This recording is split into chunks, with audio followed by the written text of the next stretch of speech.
and this is Gangster, the story of Viv Graham. Episode 2, Whack 'em and Catch 'em.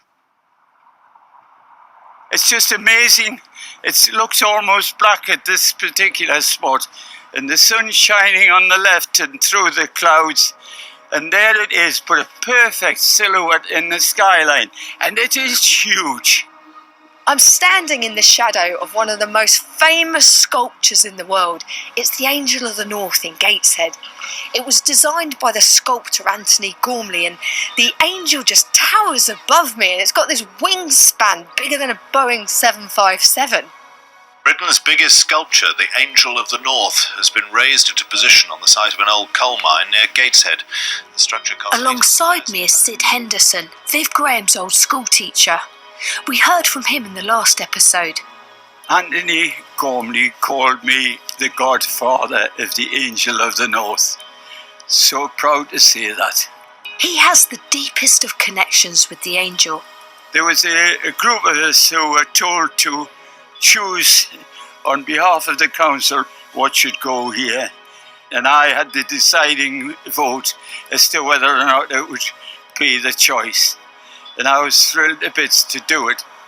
What does it mean to you, Sid, this sculpture? It's all to do with communities looking after each other because of the pits closing, the shipyards closing, and they all had to help each other because they were all in the same boat. And so this represents a time of change in the northeast. Sure does, without a doubt. Back in the 1980s, Gateshead, Newcastle and the whole region really was changing. The old industries and livelihoods were fast dying out, and a new modern era began to take shape. And landing right in the middle of all of that was a man on a mission. Viv Graham was about to take on the tune. Just a gigolo, and everywhere I go, people know the part I'm playing. This is Paul Pallantz, Pay for every day. delivering a mighty fine rendition of 50s hit, Just a Gigolo, by Louis Prima, despite his sore throat today. When love will pass away. And Paul is someone you might call a colourful character. 'Cause when the end comes, I know I'm a Geordie gigolo. Life goes on without me. I've been sanctified by Geordie That was rough as a Gigolo. badger's. These days he's best known as a singer, musician and actor with quite the back catalogue. Paul played a wrong-un called Big Chrissy in the BBC drama Crocodile Shoes. How come I haven't heard you on the radio yet, Jed? Because I haven't made a record yet, Chrissy. Christ. It was a bloody factory down the time you've been away. How long does it take? Another North East drama starring Jimmy Nail. He gets everywhere. Among other claims to fame, Paul had a cameo in ITV's Emmerdale, playing a character called Arnold Simpkins, who was knocked out by a Mandy Dingle haymaker. But the glitz and glamour of stage and screen is a long way from Paul's early life. Back then, he was known as Paul Tucker Grant, and that Paul would not be singing show tunes at you. We didn't have anything as kids. My dad was a tool maker, and my mum had no money. My dad used to spend it on drinking me, and that was his thing. And my mum used to ask me to go out and pinch stuff out the shoplift. So that's what I did. I didn't know any different. And I'd be in the gardens, because I used to grow vegetables then. And I'd be pinching leeks and cabbages and turnips and bringing it home. That was my early life. Nothing nice. Paul started boxing when he was just 7. His dad would send him out into the streets for bare-knuckle fights against other kids. The junior fight club, though, came to an end when one of Paul's siblings died in a hit-and-run and some of the family were taken into care. Paul ran away with one of his younger brothers and set up home in a bedsit. His life took another twist when one of his neighbours invited Paul into town for a night out. There, he crossed paths with a well-known criminal causing trouble in a club. He gets on stage with the singer, tries to pull stuff out. Well, why don't you just get him off? Because my background was not standing for anything like that, So anyway, he's coming up and I says, hey, come on, get yourself off there. You're spoiling the night for everybody. And so he came down, I gave him a clip.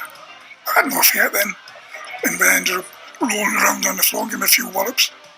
The bouncers were so impressed, Paul was immediately hired as a doorman. He was just 15, but his reputation grew quickly. I would get approached by managers in pubs and clubs saying, Paul, we've got a problem, could you come and help? And I'd say, yeah, but I never went into the doors as such. A lot of the clubs and the lads on the doors knew me and respected me. And they'd say, oh, this so-and-so's been in work and stuff, he said he's going to bring a gang back. Can you have a word with him, Paul? And I'd say, yeah, okay. And I'd say, listen, that's me pals, you can't do that. It's all it's going to do is cause a war. That's the last thing you want, isn't it? This was an era before door staff were licensed or vetted. Bouncers were hired on the basis of their reputations for being able to handle trouble. Getting a reputation was one thing, but keeping it was quite another.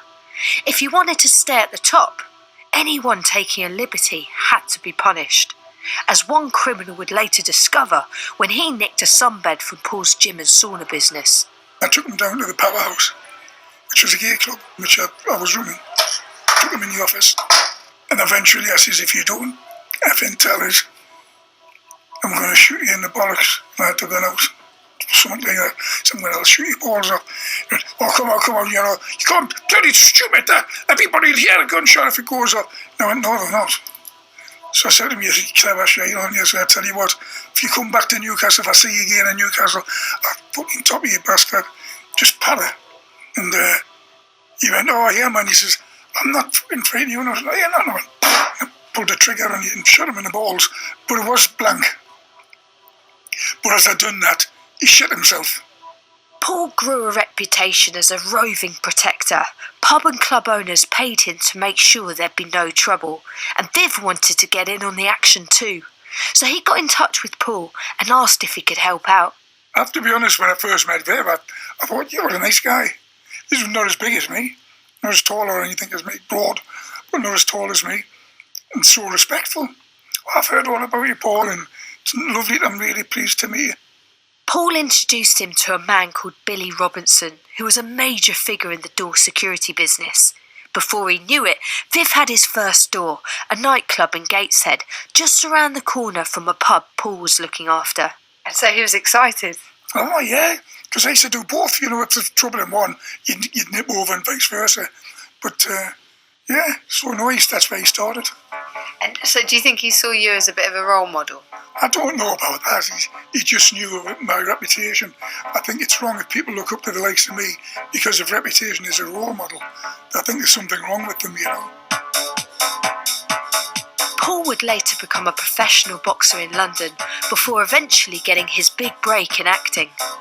But in the meantime, he watched on as Viv quickly set about building his own career.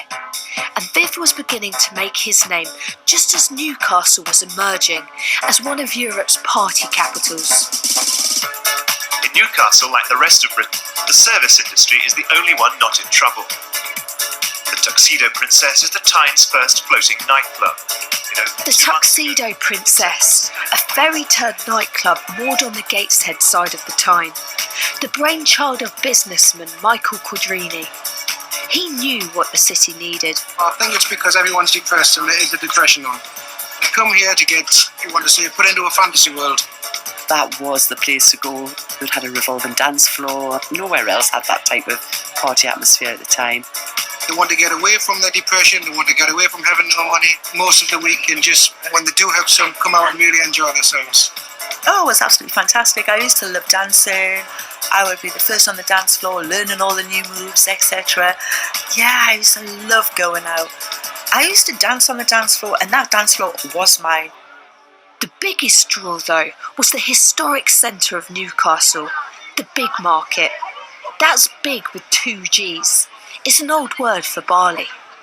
By the mid-80s, the area was being transformed with the opening of dozens of new bars, the likes of which the city had never seen before. Fancy cocktails, chandeliers, chrome on the bars, live music, the works. I just remember, all the bars were just absolutely rammed. You literally had to queue outside. I mean, you couldn't just walk into a bar. You had to queue for ages and ages and ages, and then the bouncer would let you in. And if you queued for ages and they didn't let you in, then that's when it all kicked off. DJ Chris, the disc, was playing somewhere in the big market pretty much every night of the week.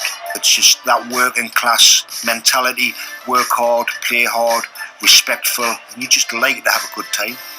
The bars all of a sudden cottoned on to, hey, if we put a live DJ on here and some flashing lights and some nice chrome on the walls and stuff, we can get it packed and we'll sell some designer drinks. And then all of a sudden there's 20 or 30 bars like that. You're just creating the perfect storm. They would just like putting pepper on a fire. And tell me a bit about that atmosphere you'd get. Oh, it would make their hairs on you and the back of your neck stand up because people would buy into it so much. It's just such a great time.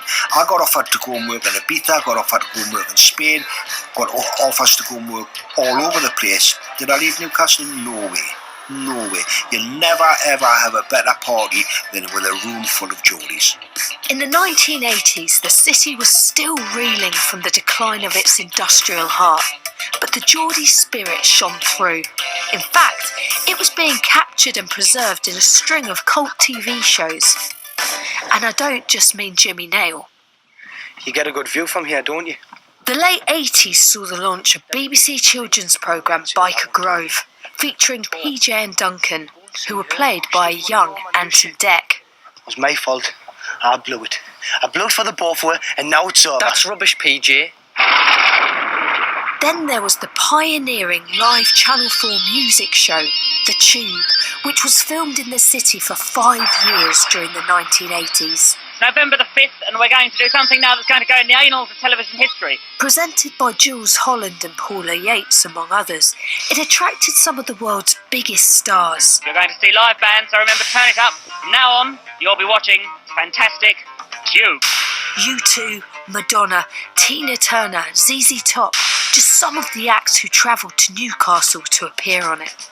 That kind of crazy international kind of glamour landing in somewhere which was at the time a sort of forgotten, underfunded and under everything. The fact that we had this sort of glamorous thing happening was quite a sort of juxtaposition between that and the sort of everyday lives people were living, you know. Very much ingrained in Newcastle culture, the fact that it's one of the things we're proud of as a city, that the Tube was here.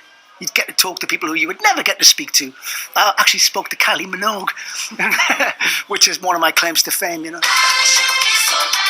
That's Tom Colker, who runs World Headquarters, which bills itself as the city's longest-running underground nightclub.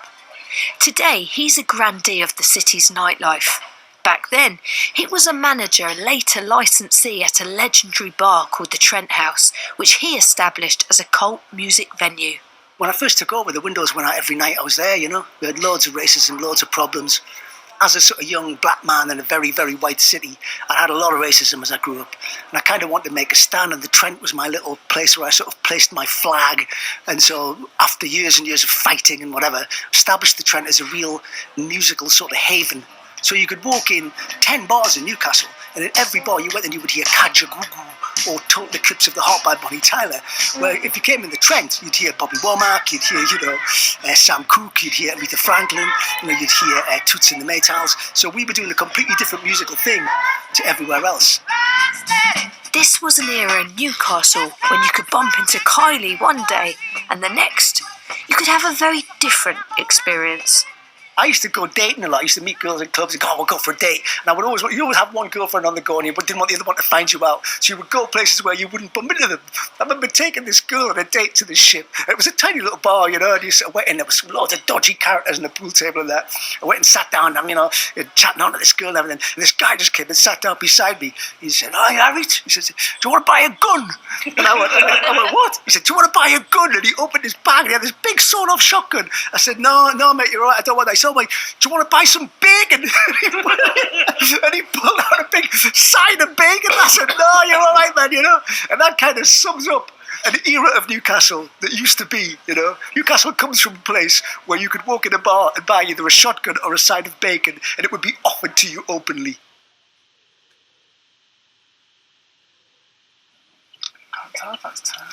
Oh, how are you, Ben? You're slow. I know. That's Anna Connolly, and she's unimpressed with producer Ben's cautious driving. Me off now, I'm all in a fluster. God, you wouldn't dare get in the car with me, you'd crap yourself. I'll be long-handed, whifty. Anna was Viv's partner, as she wants to show us a house they moved into just weeks before he was shot dead. And so you bought the house in Walkerville? Yes, yeah. We used to say, if we win the pools, what would you do with the money? We used to say to my mum would buy a house in Walkerville. Oh. So I didn't win the pools. That way then, and this is Apple Tree Gardens, but I still got the house in Walkerville. That's it there, that sticks out. Oh, that's the house? There, that's it there. Oh, it's lovely. Mm-hmm. And how long did you guys live here together? I don't think we were in it that long when he got killed. What's it like being here now? Oh, it's okay. Yeah. I like the memories when I drive past it. And Anna has a whirlwind of memories. When did you ever first hear the name Viv Graham? Can you remember? Mm-hmm. I was going into the pub for a drink and they said, Viv looks after this pub.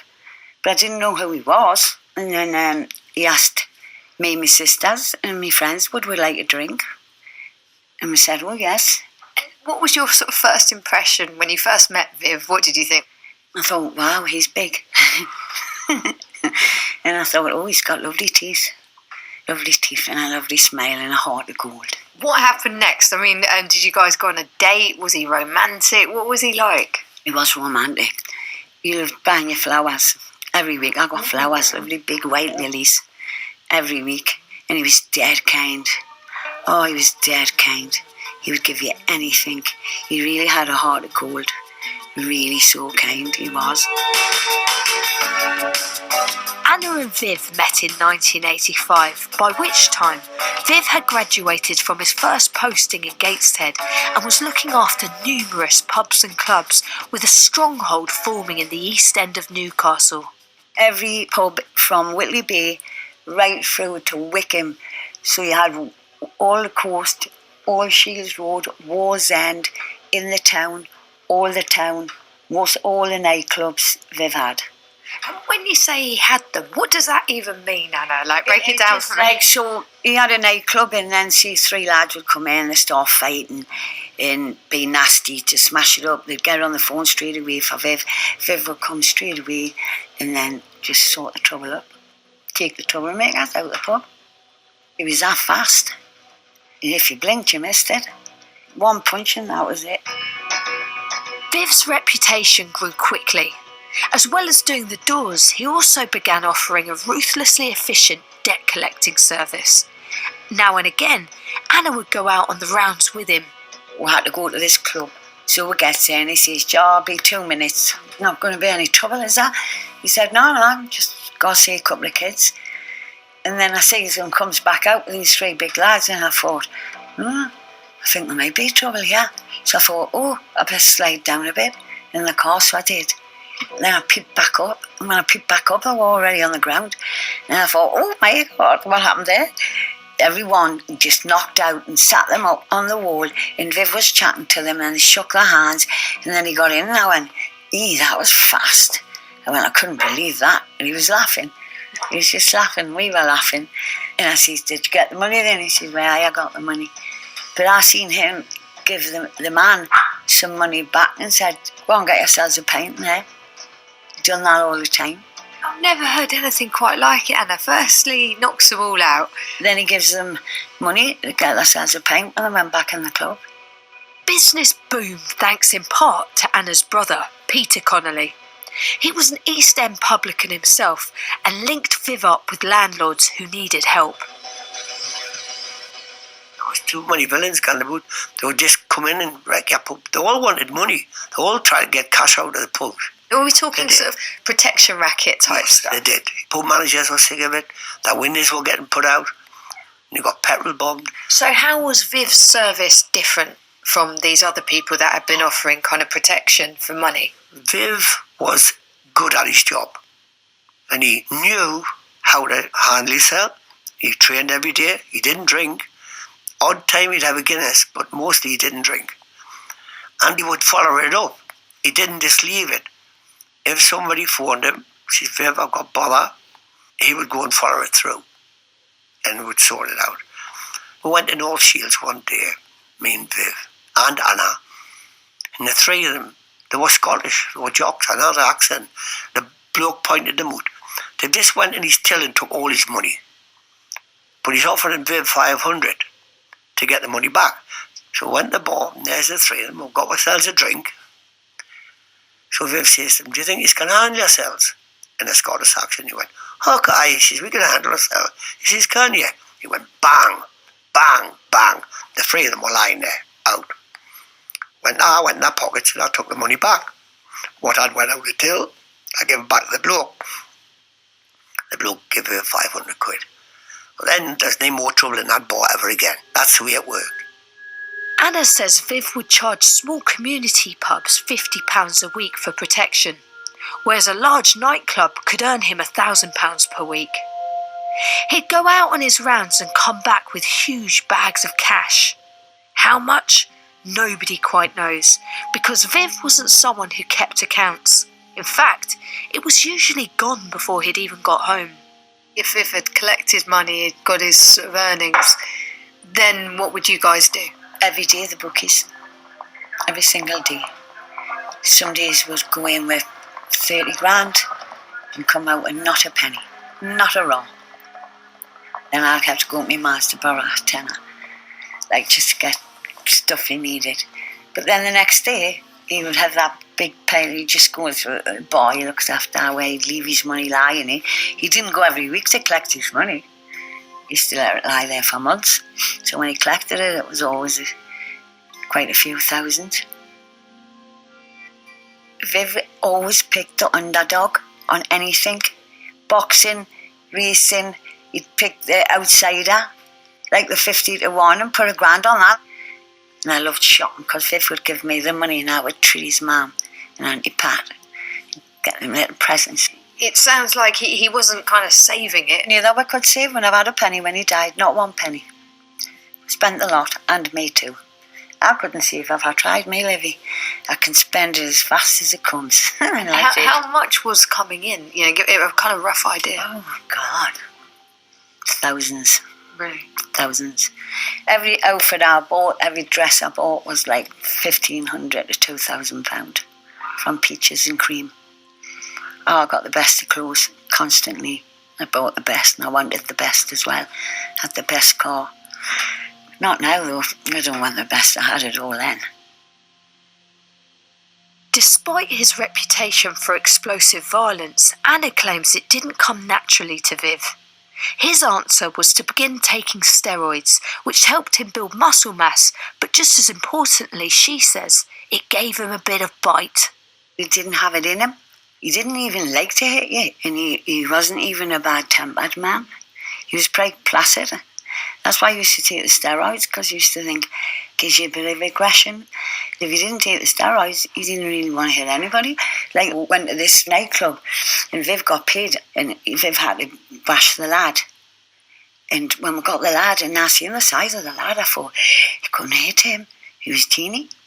So Viv got him and said, now listen, I've been paid a lot of money to get you hiding, because he had done something bad, the kid.